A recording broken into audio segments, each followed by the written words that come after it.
story of the day. We got a 2017 Freightliner Cascadia. It is the old body style with the DD15 automatic transmission. So the truck did receive the code for a no start issue.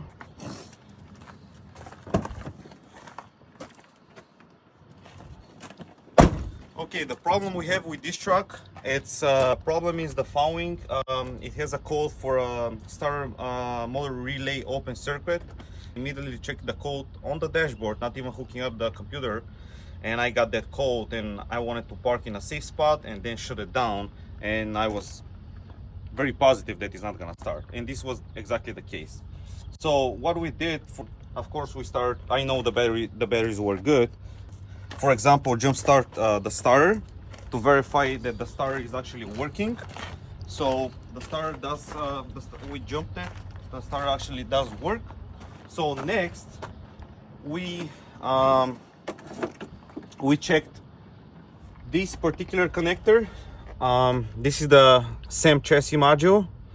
From this module, pin number 3, we did following the communication, the wiring, all the way to the MCM, pin number 20, and we have good communication, good continuity.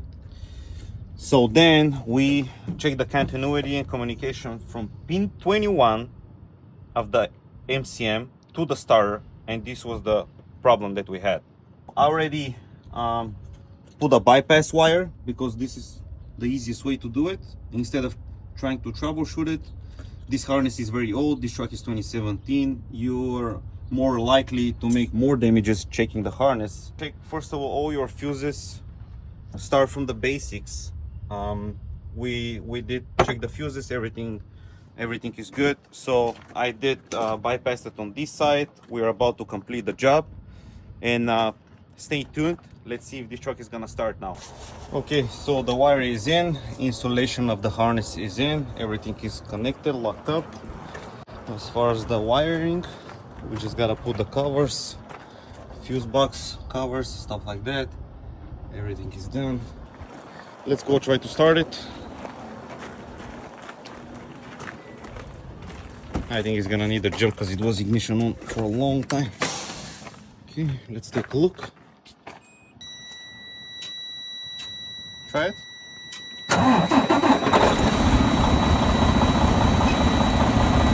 Perfect.